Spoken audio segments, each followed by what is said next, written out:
Hello students, today we have come up with another video of reproductive system in human beings. So the topic that we will be studying today is hormonal control in male and female reproductive system.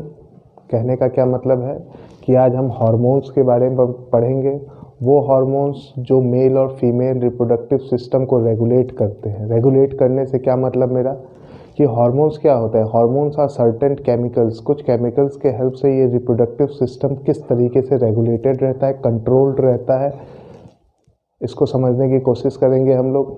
Hormones की वजह से reproductive system में कौन कौन से changes आते हैं और कौन कौन से प्रोसेसेस हैं जो हार्मोन डिपेंडेंट हैं।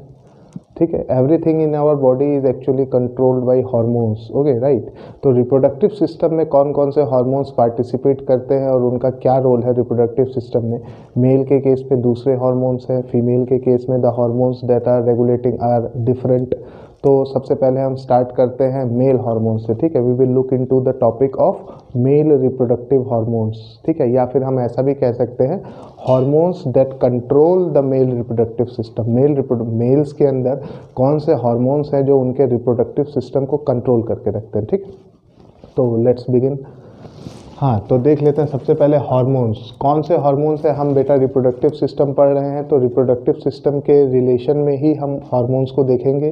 ठीक है, तो हम वो हार्मोन्स के बारे में पढ़ेंगे जो मेल के रिप्रोडक्टिव सिस्टम को गवर्न कर रहे हैं। राइट, ठीक है, और देखेंगे इनका रोल क्या है और ये किस तरीके से रिप्रोडक्टिव सिस्टम को कंट्रोल करके रखें। राइट, तो सबसे पहले स्टार्ट करते हैं हम लोग कि which is the hormone that is secreted, मतलब वो हार्मोन कौन सा है जो बाकी हार्मोन्स को स्टिमुलेट करता है। ठीक है, तो स्टार्ट करते हैं यहाँ से हम लोग। गोनेटोट्रोपिन स्टिमुलेटिंग हार्मोन, गोनेटोट्रोपिन रिलीजिंग हार्मोन एक हार्मोन है जो प्यूबर्टी की एज में हमारे बॉडी के अंदर रिलीज होना स्टार्ट हो जाता है। What is the age of what is puberty in males, मतलब it is a age at which our sex organ attains functional maturity. ठीक है, हमारे सेक्स ऑर्गन्स हमारे बॉडी में प्रेजेंट तो होते हैं लेकिन वो तब तक फंक्शनल नहीं होते हैं जब तक प्यूबर्टी की एज नहीं आती है। नॉर्मली मेल्स के अंदर प्यूबर्टी की एज क्या है, इट इज़ 12 ईयर्स टू 16 ईयर्स, इट वेरीज। एक जो 12 से 16 साल के बीच की ये गैप है, इसके बीच में डिपेंड करता है it depends individual to individual कि उसके अंदर ये प्यूबर्टी की एज या फिर उसके सेक्स ऑर्गन कब मैच्योर हो रहे हैं। तो एक रेंज हम लेके चलते हैं कि इस रेंज के अंदर सेक्स ऑर्गन्स एक्टिव हो ही जाएंगे। ठीक है, ओके। तो प्यूबर्टी के टाइम पे हमारे बॉडी, प्यूबर्टी जैसे ही हमारी बॉडी अटेंड करेगी या मेल्स की बॉडी जैसे ही प्यूबर्टी अटेंड करती है तो उसके अंदर रिलीज होने वाला सबसे पहला हार्मोन क्या है जो रिप्रोडक्टिव सिस्टम को गवर्न करने की कोशिश करेगा या फिर करता है, हम ऐसा कह सकते हैं।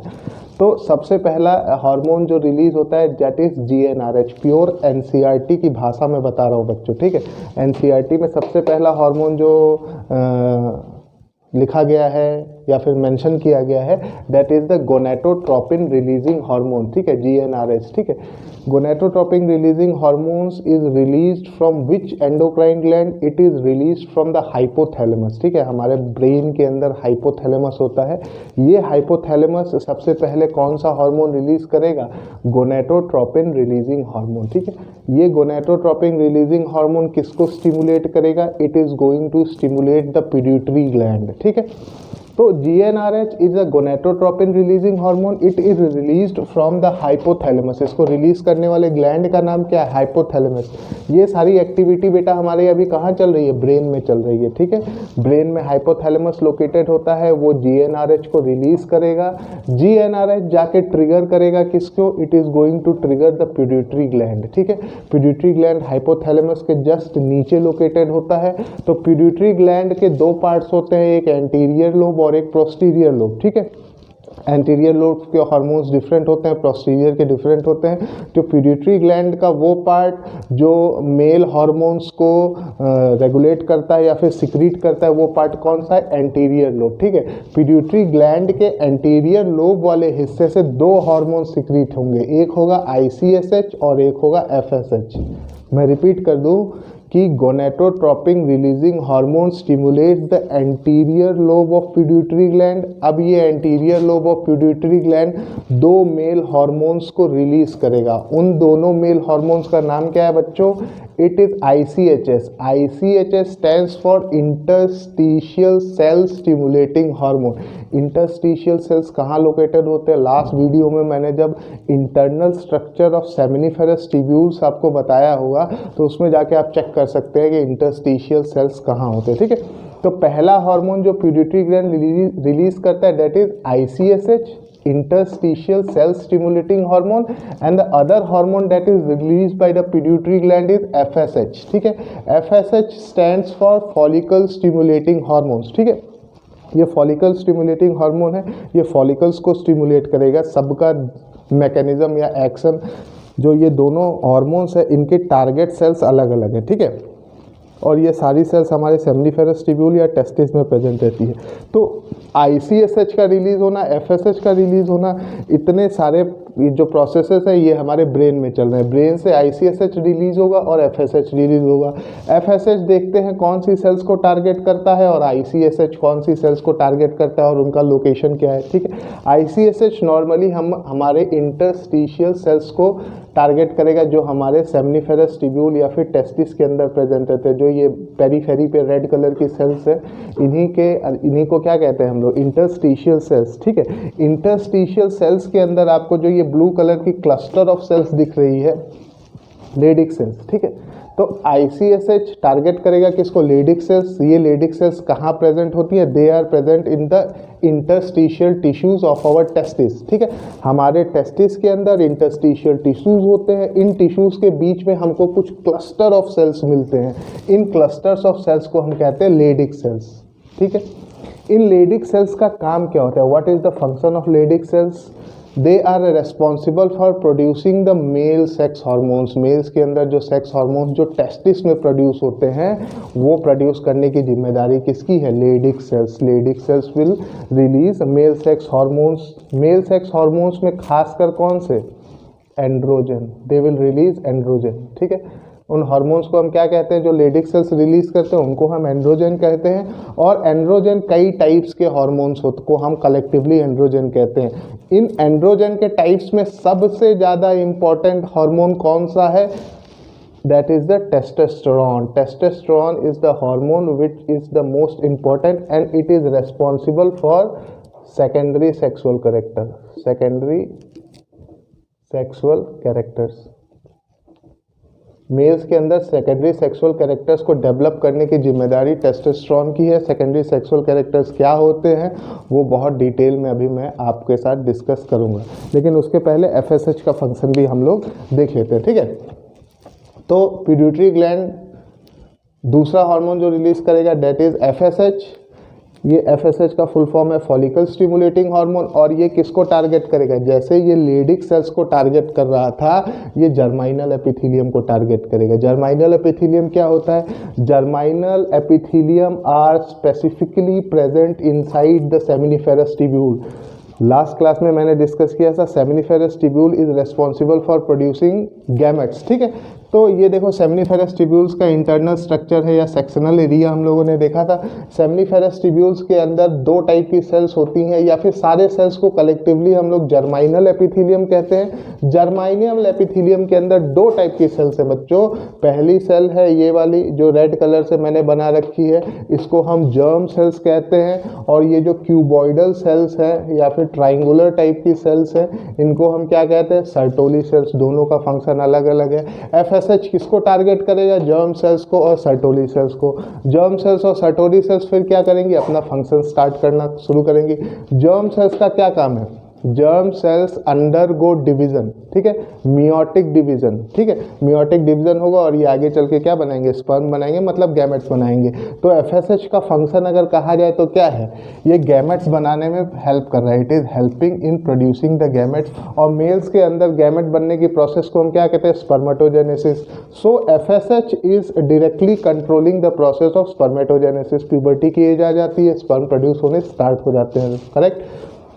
ये तो जर्म सेल्स का फंक्शन हो गया। नेक्स्ट हम सर्टोली सेल्स पे आते हैं। सर्टोली सेल्स क्या करती हैं? ये दो टाइप की प्रोटीन बनाती है। Sertoli cells are going to secrete और सिंथेसाइज जो टू टाइप ऑफ प्रोटीन, एक है हमारा एंड्रोजन बाइंडिंग प्रोटीन और इनहिबिन, ठीक है। These are the two proteins that are been manufactured by the Sertoli cells. अब ये दोनों प्रोटीन करेंगी क्या, ये बता दो। एंड्रोजन बाइंडिंग प्रोटीन्स ये हमारी सर्टोली सेल्स रिलीज कर रही हैं और यहाँ पे इन प्रोटीन्स का कंसंट्रेशन हाई रहेगा, करेक्ट। सेमनीफेरस ट्यूब्यूल के अंदर ये एंड्रोजन बाइंडिंग प्रोटीन्स और इनहिबिन का कंसंट्रेशन हाई रहेगा। एंड्रोजन कहाँ से रिलीज हो रहा है? हमारे लेडिक सेल्स से। एंड्रोजन हार्मोन कहाँ से रिलीज हो रहा है बच्चों? हमारे लेडिक सेल्स से। तो इस एंड्रोजन हार्मोन का लेवल सेमनीफेरस ट्यूब्यूल में बढ़ा रहे, इसीलिए ये ऐसे प्रोटीन्स बनाते हैं ताकि हमारे जो सेमनीफेरस ट्यूब्यूल में हार्मोन का लेवल बढ़ा रहे, ठीक है, करेक्ट। तो ये तो सारे हार्मोन्स थे। मेनली कौन कौन से हार्मोन्स है? एफएसएच है और एलएच है, फिर एंड्रोजन एंड टेस्टोस्टेरोन, ठीक है। अब इन हार्मोन से हमारे बॉडी में चेंजेस क्या आते हैं वो थोड़ा सा डिस्कस कर लेते हैं, ठीक है। सबसे पहले चीज़ यहाँ पे आप देख रहे हो गैमेट्स का प्रोडक्शन हो रहा है।